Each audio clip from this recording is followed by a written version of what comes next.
When my cousins were celebrating their millions at my grandfather's funeral, I stood there holding a crumpled envelope with a single plane ticket inside. Everyone laughed at me that day. 6 months later, they were begging for my forgiveness. The rain tapped against the tall windows of the Rochester Country Club. The air smelled like wet grass and expensive perfume. My grandfather, Roland Whitmore, lay in the casket, a man who built an empire from a single fishing boat and somehow still managed to tear his family apart. I stood in the back, the poor schoolteacher among millionaires, watching as my Uncle Vernon and his wife Beatrice greeted guests like royalty. Their children, Preston and Mallory, looked ready for a photo shoot, pretending to cry between flashes of self-importance. Preston's Armani suit probably cost more than my car. My car, by the way, was a Honda Civic that needed new brakes. After the burial, the family gathered inside the oak-paneled boardroom where my grandfather's will was to be read. The room was so polished that the light bounced off the mahogany table like a warning. Vernon sat up straight, already rehearsing his victory face. Beatrice smiled like a woman who knew the cameras would find her good side. Preston kept checking his Rolex, while Mallory filmed discreetly on her phone. I sat at the far end, next to my mother, Grace, the only person who looked like she didn't belong there, because kindness doesn't usually survive in this family. The lawyer, Mr. Harwick, cleared his throat. "Before we begin, I want you all to know Mr. Whitmore personally reviewed this will 1 week before his passing." Vernon leaned forward, full of confidence. "We understand, Harwick. Roland and I discussed the succession plan thoroughly." That was a lie. My grandfather never discussed business with anyone. "To my eldest son, Vernon, and his wife Beatrice, I leave the estate in the Hamptons and the investment portfolio in account 471. Beatrice gasped dramatically. "Oh, Vernon, he remembered!" Then came the second part. "To my grandson, Preston Whitmore, I leave Whitmore Shipping Industries and all its operational assets with the condition that he maintain current employment levels for at least 1 year. Preston jumped up, grinning. "I knew it! I won't let you down, grandfather." The lawyer continued. "To my granddaughter, Mallory, I leave the Manhattan penthouse on Central Park West and the yacht Serenity, currently moored in Newport." Mallory squealed. "The penthouse? Oh my God, do you know what that's worth? And the yacht? My followers are going to die." Then Harwick looked at me. His expression softened. "And to my grandson, Nathan Whitmore, I leave this." He slid a small white envelope across the table. The room fell silent for 2 seconds before Preston burst out laughing. "Are you serious? That's it? An envelope?" Mallory's phone was already recording. "Oh my God, this is priceless," she whispered. I opened the envelope carefully. Inside was a single plane ticket. Rome, one way, departure 48 hours. Preston snatched it from my hand. "Coach class! The teacher gets a vacation." Vernon straightened his tie. "Your grandfather always said you lacked the killer instinct for business. At least he gave you something nice. Rome's lovely this time of year." Beatrice added softly, "It's probably his way of saying goodbye.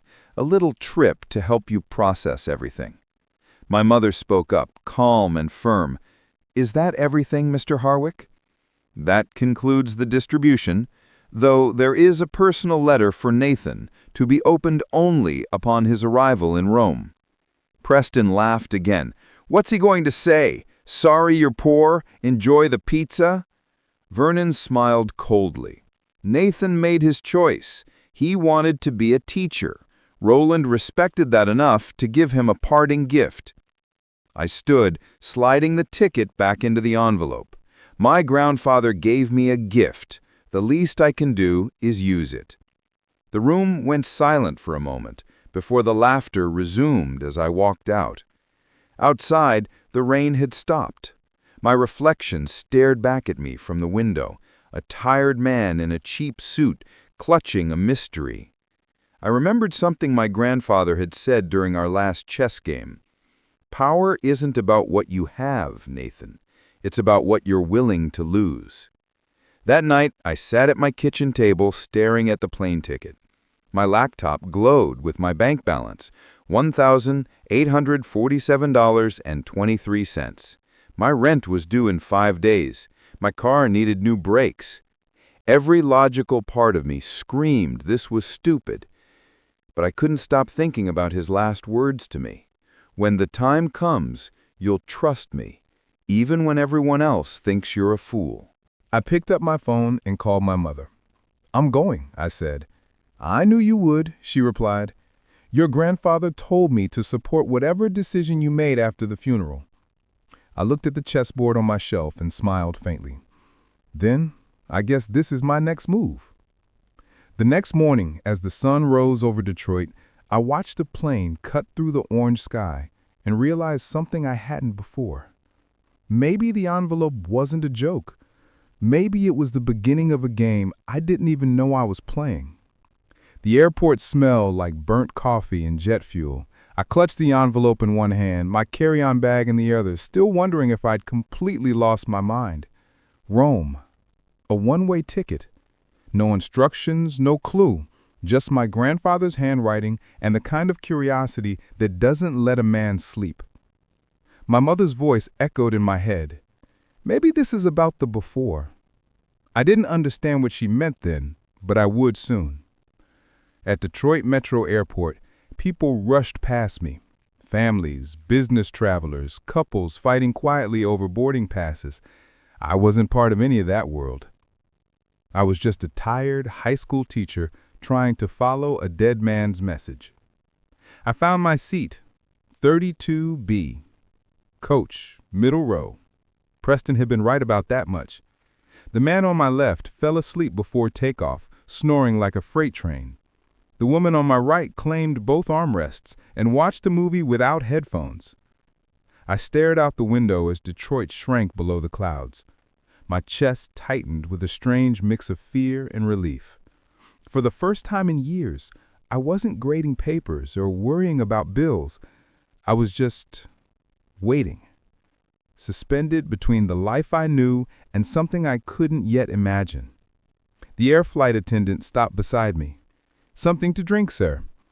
I said, "Just water." As I opened the bottle, I remembered a moment from our last chess game. Grandfather had sacrificed his queen. I'd been shocked. "Why would you give up your strongest piece?" I had asked. He smiled in that calm, calculating way. "Because sometimes the only way to win is to let the world think you've lost." The engines hummed steadily. I closed my eyes, hearing his voice again. "Real trust, Nathan, is following without understanding why." When I opened them, hours had passed. The captain announced we were descending into Rome. My heart started pounding. The airport was chaos. Voices in Italian and English, people hugging, shouting, running. I drifted through customs, my brain foggy from jet lag. "Purpose of visit?" the officer asked. "I honestly don't know," I said. He stared at me for a moment, then stamped my passport. "Welcome to Italy." The arrivals hall was a blur of drivers holding signs, tourists dragging luggage, and the distant smell of espresso. I was about to walk past the crowd when I saw it, a sign that made my blood run cold. Nathan Whitmore. A man in a black suit was holding it. He looked like he'd stepped out of a luxury car commercial, clean-shaven, calm, and expensive. I hesitated. "I'm Nathan Whitmore." Relief spread across his face. "Mr. Whitmore, finally. Please come quickly. We have a long drive." "Who sent you?" "Your grandfather arranged everything months ago," he said with a heavy Italian accent. "My name is Lorenzo." He took my bag before I could protest and led me outside to a black Mercedes. The warm Roman air hit my face, a soft, golden breeze so different from Detroit's cold October wind.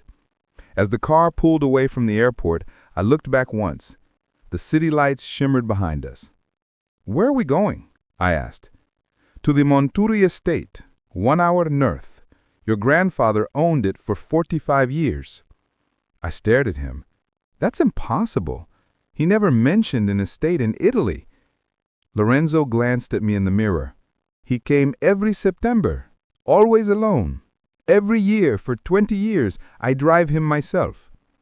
The car wound through narrow Italian roads lined with olive trees and stone walls.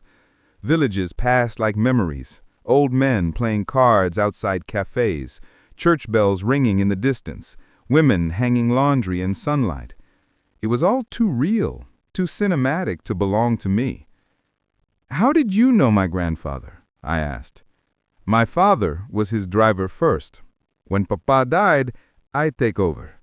Mr. Roland was different man here. Quiet. Happy, maybe."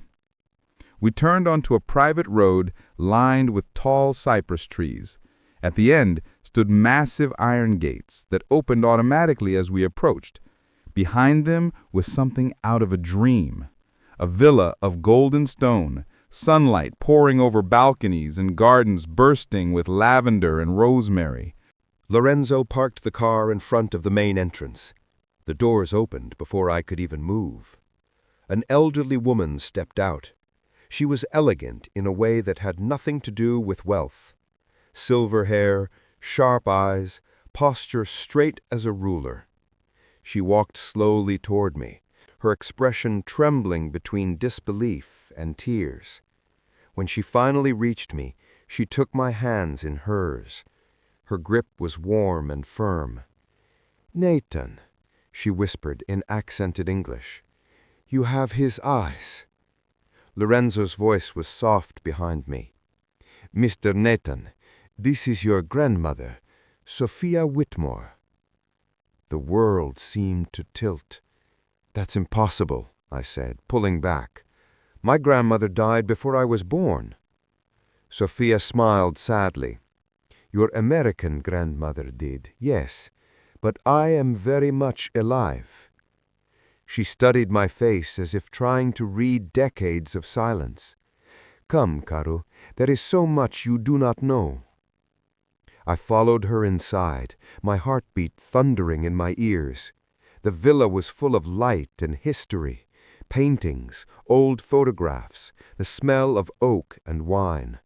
And on the walls I saw him, my grandfather, young, smiling, standing beside this woman on their wedding day. Sophia poured 2 glasses of red wine and handed one to me.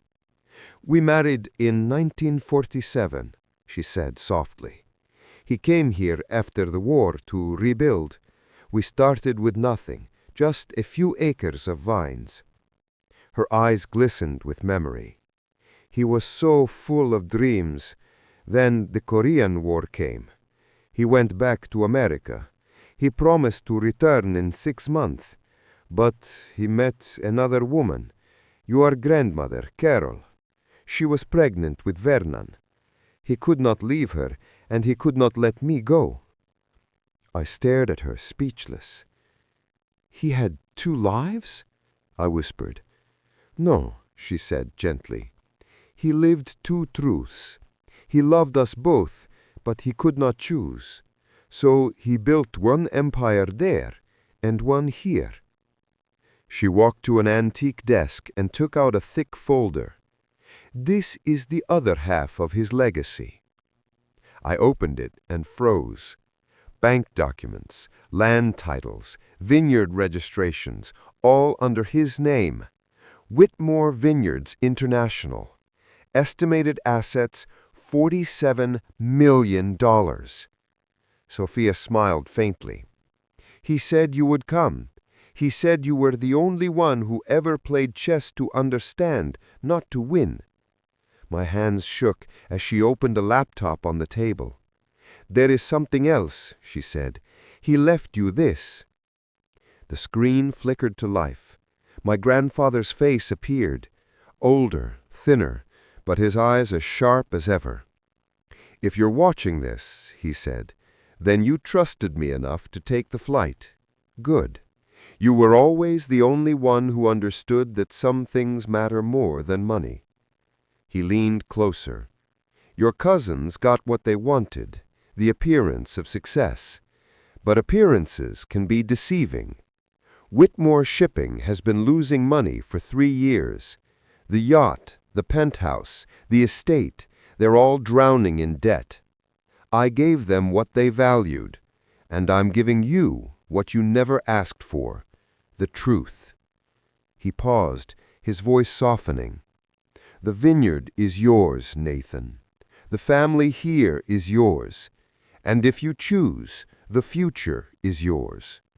Remember, real wealth isn't what you have, it's what you're trusted to continue. The video froze. I sat there, silent, staring at his face on the screen. For the first time in my life, I didn't feel like the poorest man in the room. I felt chosen. I spent my first night in Italy staring at the ceiling of a guest room that looked like it belonged in a museum. The walls were covered with old paintings of vineyards, sunlit hills, and faces that looked too much like mine. Outside the window, the air smelled of grapes and rain. Somewhere in the distance, I could hear the soft hum of cicadas and the faint rustle of vines in the wind. Sleep never came. My mind kept circling the same impossible thought. My grandfather had another family, a life none of us knew about. At dawn, Sophia knocked softly and entered with a tray of espresso and fresh bread. "Come," she said, "I will show you what your grandfather built here." We walked outside into the vineyard.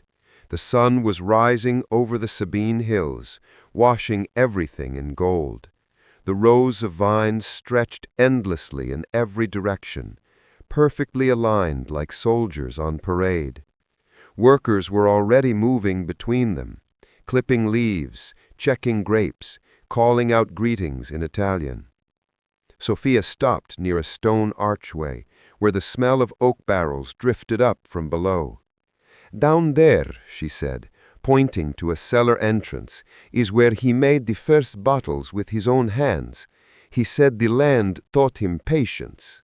I followed her inside. The air was cool and heavy with the scent of wine and earth. Wooden barrels lined the walls, some older than me. She ran her hand gently across one. "He called this vineyard Eredità. It means inheritance. He said someday the right person would understand what it really meant." Her words sank deep. I didn't feel like I'd inherited anything. I felt like I'd stumbled into someone else's unfinished story.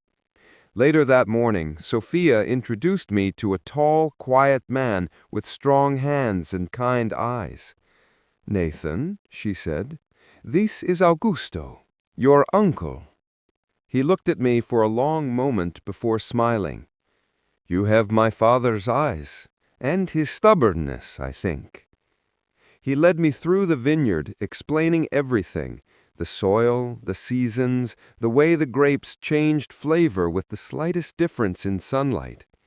His voice carried the calm of someone who had spent a lifetime listening to the land. "Roland built this with me," he said, "not just for money, but to make something real. He said he needed a place that reminded him what work felt like." I could almost see it. My grandfather here, hands in the dirt, laughing. Not the cold businessman who built Whitmore Shipping, but a man reborn among vines. At lunch, I met Augusto's children, my cousins, Marco and Elena. Marco was about my age, tan and easygoing, with a quiet intelligence that reminded me of my father. Elena was younger, bright-eyed and sharp-tongued, with a laugh that filled the room. "You're the American cousin," she teased, "the teacher, the one grandfather called the only honest Whitmore." I smiled awkwardly. "He really said that?" "All the time," she replied. "He'd tell us about your Sunday chess games, said you never played for victory, only for truth." The words hit me harder than I expected.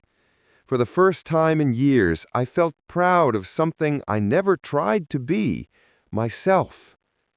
That evening, as the sun dipped behind the hills, Sophia asked me to join her in the study. The room smelled of paper and tobacco. She handed me a small wooden box. Inside was an old photo of my father, younger, smiling, standing beside my grandfather and Augusto. They looked happy, whole, like a family that was never meant to be divided. Her words trembled slightly. "Roland loved your father deeply. He always said Dennis had his heart, but your Uncle Vernon, he had his hunger." I felt a tightness in my chest. My father spent his life cleaning up Vernon's messes. He believed he was just the responsible one, not the chosen one. Sophia reached for my hand. "Your father was the bridge between both worlds. Roland never stopped blaming himself for losing him." She stood, walked to an old cabinet, and pulled out a sealed envelope with my name on it. The same handwriting as the ticket. "He left this, too, for when you were ready." My fingers shook as I opened it. Inside was a handwritten letter. "Nathan, if you were reading this, then you've seen the truth I hid for too long. I failed my sons in different ways. I taught one to win and the other to serve, but neither learned to trust. You were never supposed to carry that burden, but life doesn't always wait for who deserves it. You remind me of your father, of what I lost when I chose ambition over honesty. I don't need you to forgive me. I just need you to understand why I did it. The vineyard was never about money. It was about redemption. It's yours now, if you want it. Not to own, but to protect. Remember, the real game isn't played on a board. It's played in the choices that no one else sees." Grandfather. By the time I finished reading, tears blurred the ink. Outside, the night air was cool and smelled of crushed grapes. I walked to the edge of the vineyard and looked at the stars above the hills. For the first time since his death, I didn't feel angry or confused. I felt guided. My grandfather hadn't left me a fortune. He'd left me a map, and I had just started following it. The next morning, I decided to stay. I spent days walking the vineyard with Agustino, learning how to prune vines, how to taste grapes and tell their story. I learned that winemaking wasn't about perfection. It was about patience, about trusting the process when everything looked like chaos. At night, I'd sit on the balcony, the wind carrying the smell of wine and lavender, thinking about the family back in America. My cousins who thought they'd won everything. My uncle who believed power meant control. They didn't know that the board had already been reset. Somewhere deep down, I could almost hear my grandfather whispering again. He didn't hesitate. "I'll do it."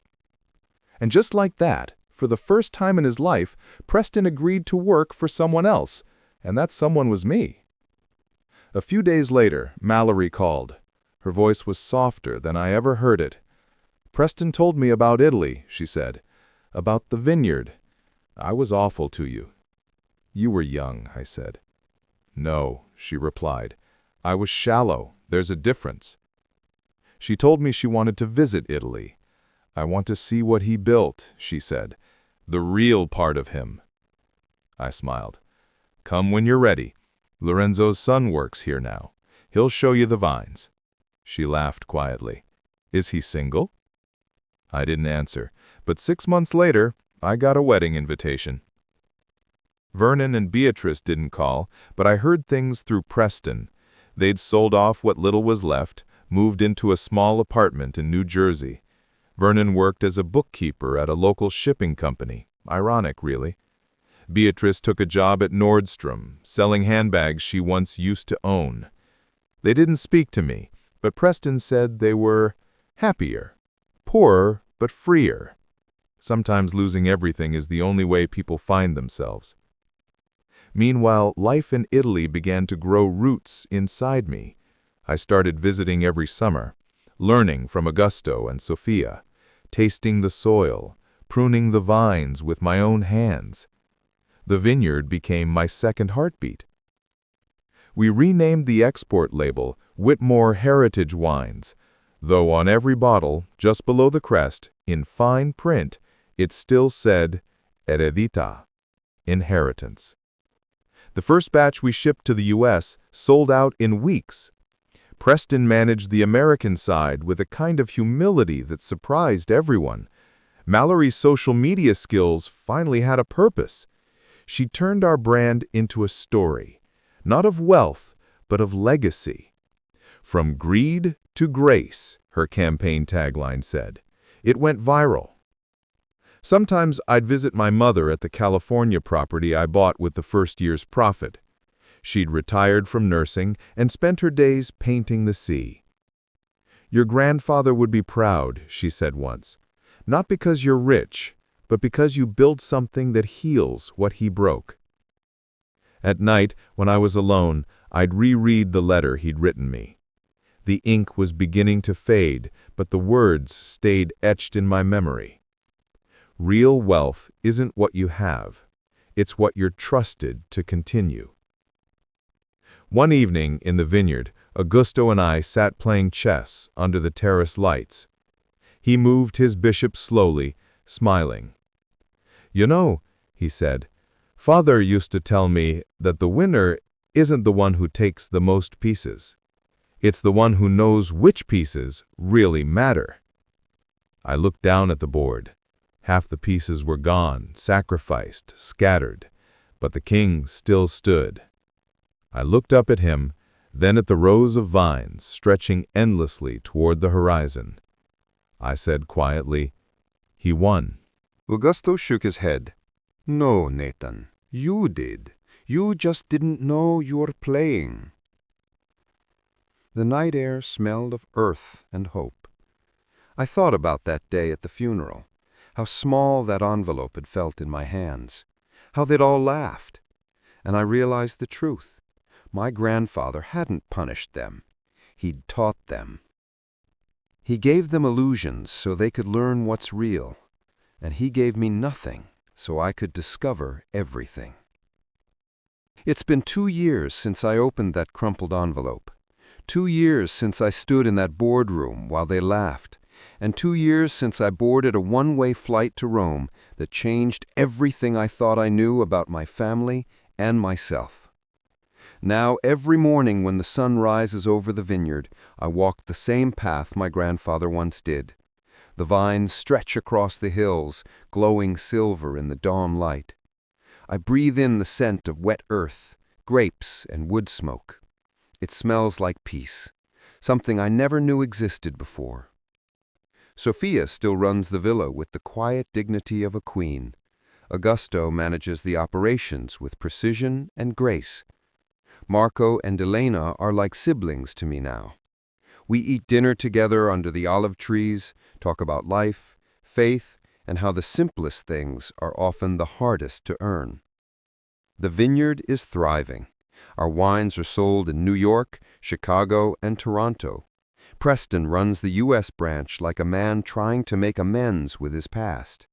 Mallory moved to Italy permanently.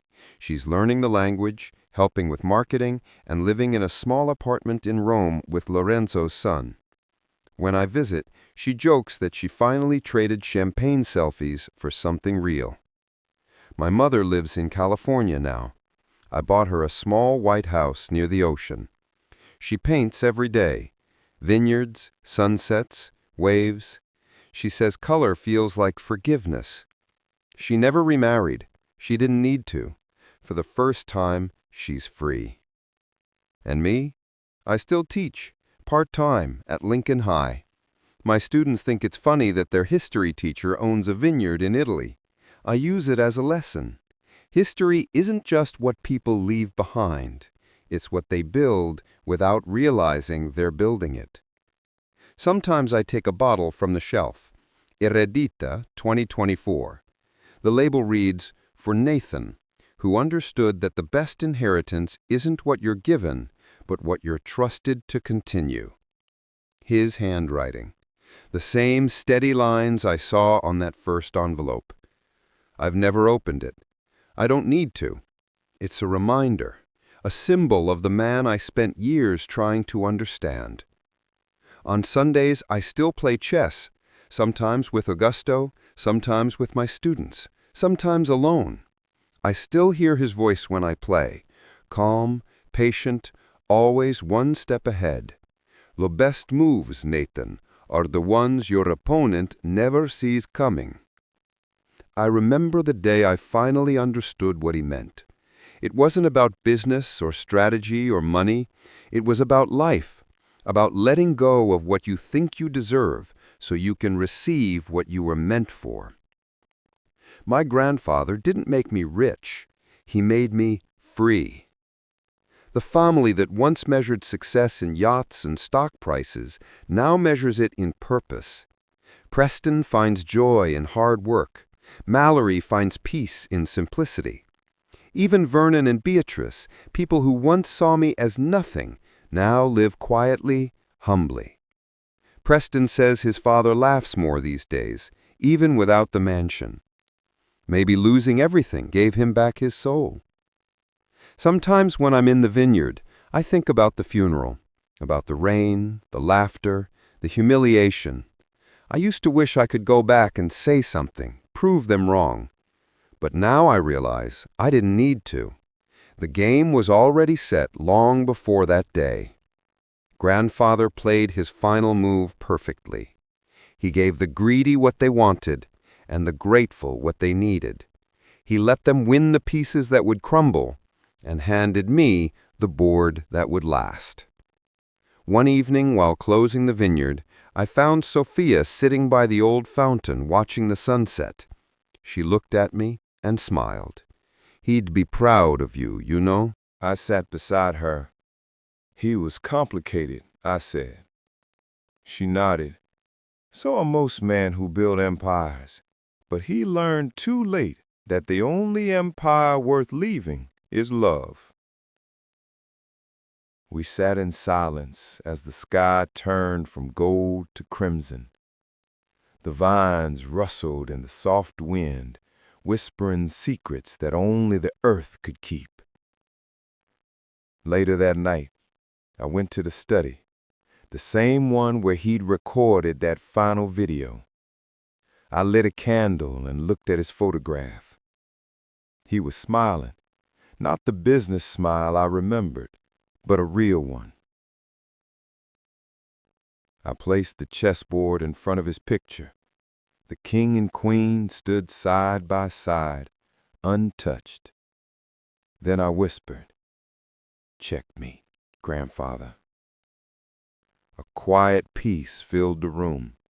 Not victory, not triumph, just understanding. I walked out to the balcony and looked over the vineyard, glowing under the moonlight. The air smelled like wine, rain, and redemption. For the first time, I realized what he'd been trying to teach me all along. Real wealth isn't counted in dollars or estates or titles. It's measured in truth, in family, in the courage to trust when nothing makes sense. The board everyone else was watching, that was the distraction.